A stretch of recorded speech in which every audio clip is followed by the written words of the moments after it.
welcome back to My Own Worst Enemy. I've got a unboxing here today. This is the Hill of Death Champion Hill by Tiny Battle Publishing.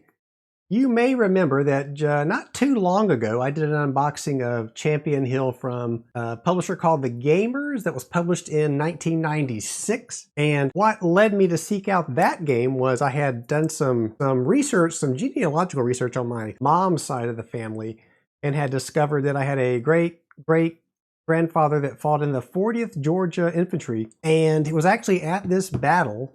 And so I found Champion Hill from The Gamers, and lo and behold, I searched out that game, and not long after that I discovered that, well, Tiny Battle is publishing an updated version of that. That's the way it usually works for me. I'll find it. If there's a game out of print that, you know, on a subject I want to play, and I'll find it, and as soon as I find it, boom, they publish a brand new version of it. But that's okay. This is called The Hill of Death Champion Hill, a Shattered Union series game. This is by Herman Luttman, and this is the first, I believe it's the first game in this Shattered Union series. And I will go ahead and open up this.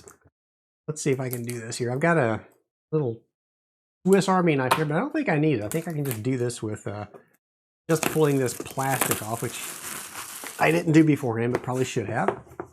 So this is the Hill of Death.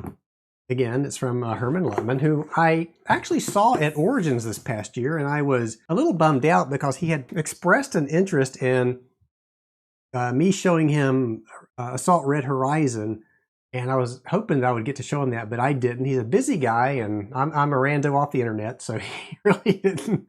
I guess he just forgot or didn't have time, but that's okay. So yeah, Hill of Death, Champion Hill, heavily influenced by his popular A Most Fearful Sacrifice, Herman Luttman's Shattered Union series is a new line of American Civil War war games designed to be accessible to gamers of any experience level. So that's good. We're going to take a quick look here. It says that this game includes 22 by 17 maps. That's a little smaller than the standard map we're used to, but that's no big deal. 252 counters, 45 cards, and again, cards are becoming really popular in war games these days. 2 players aid, series rulebook, game module rulebook, 5 6-sided dice, red, white, black, blue, and gray, so that's kind of interesting. Number of players 2, ages 9 and up, playing time 2 hours, and then of course there's some information for Tiny Battle Publishing where you can go find more information about this game and others. Again, designed by Herman Luttman. The art is by Jose R. Barra. I hope I'm saying that right. I may not be, but if I'm not, I apologize. Let's go ahead and open this up and see what we get. And I'll put the cover here off to the side, make it look all nice so we can refer to that. And it is an interesting cover. We have some artwork here. It looks like some Union action here going on. I see the American flag battered, and the map, which may be the map that's actually in this game. So what do we see right off? Thank you for your purchase. This order was assembled by CF. So thank you, CF, for that, for assembling my purchase. We have activation cards. I'm going to put those to the side for just a second. And here's those dice that they said we get. And they are very nice looking 6-sided dice. There are 5 of those. And just as they said, there's the 5 different colors that we have for those. I'll set those aside. And what is this? So this is the counters. Let's go ahead and take a look at the counters. And you can tell these are going to be very, very easy to punch because they're falling out. And that's why they put them in this Ziploc bag, I imagine. So I'm going to pull out these counter sheets, which have already started punching themselves.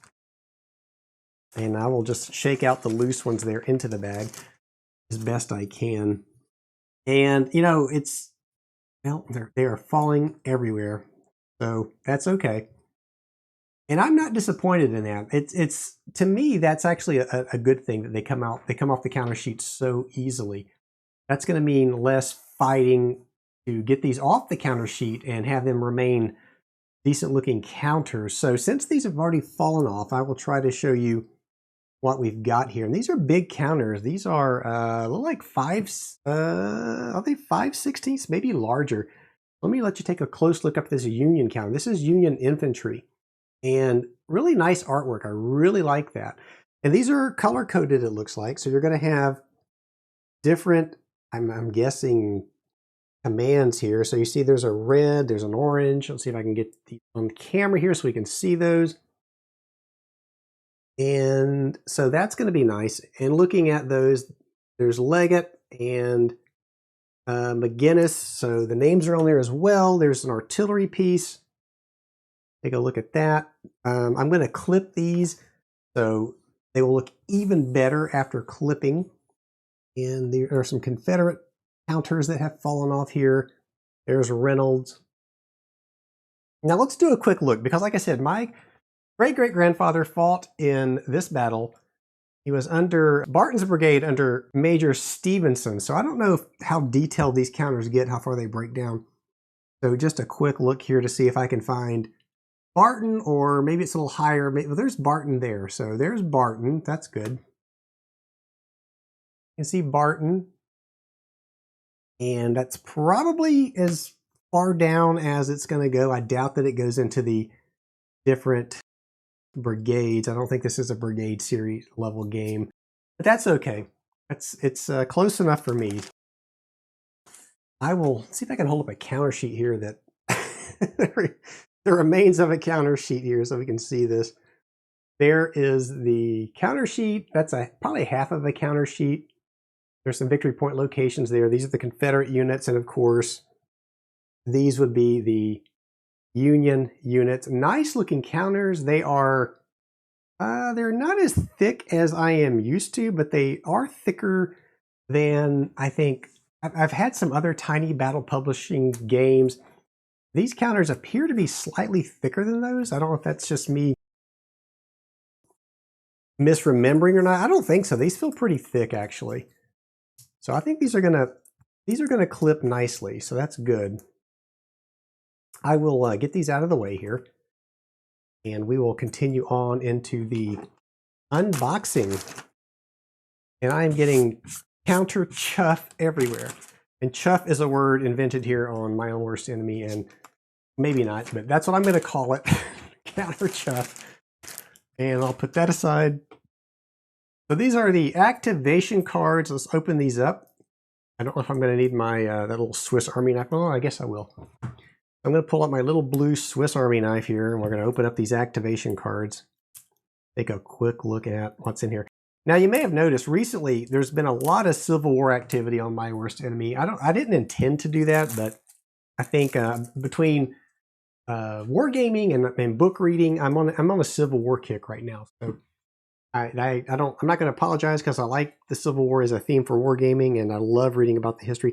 These are all activation cards, it says, and these are really nice cards. They're thick, playing card size, it looks like. And there's Stevenson. We were just talking about Stevenson, so there he is. And nice artwork, Rebel Yell, Command Confusion. So these are the Confederate cards. I don't know what the purple would be, but these are the Union cards. There's Grant. So remember, this is Champion Hill. This was Grant and Pemberton, and it ended up being basically a victory for the Union forces. And my great-great-grandfather was one of the ones who survived this battle and went back to Vicksburg and was captured. So he did live, obviously, because if he didn't, I wouldn't be here. So that's a good thing for me. Let's go ahead and pull out the map now real quick. So again, it is a 17 by 22 map, so I can get all of this on camera here, which is nice.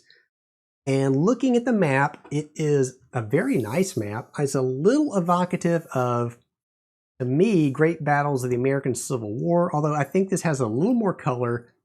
And I think I may like this map a little nicer. I think it's a little nicer than Great Battles of the American Civil War. I like this a lot. There's Champion Hill up here.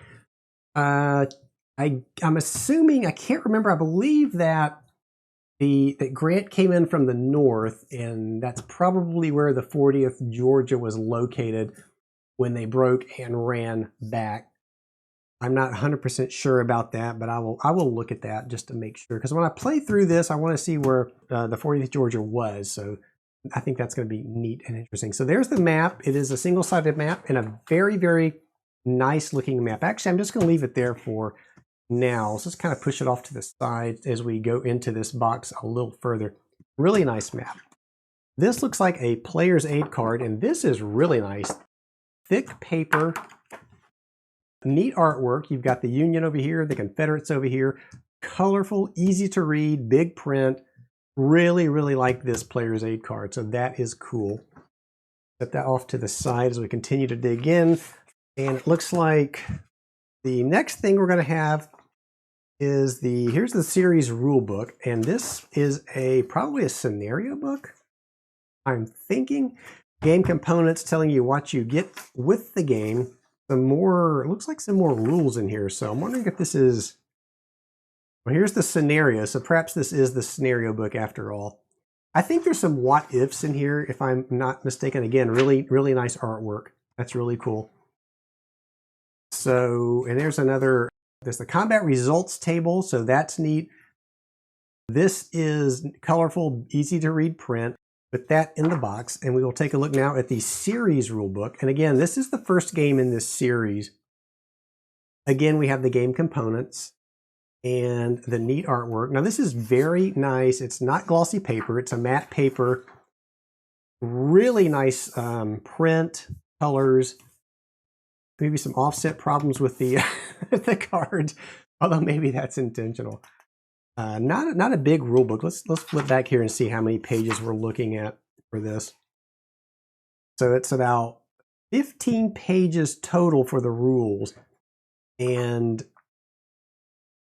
not rules heavy at all. Close combat, movement, and some nice visuals of, it's reference to line of sight and what you're looking at on the map. That'll be cool. Beautiful artwork. And that is it.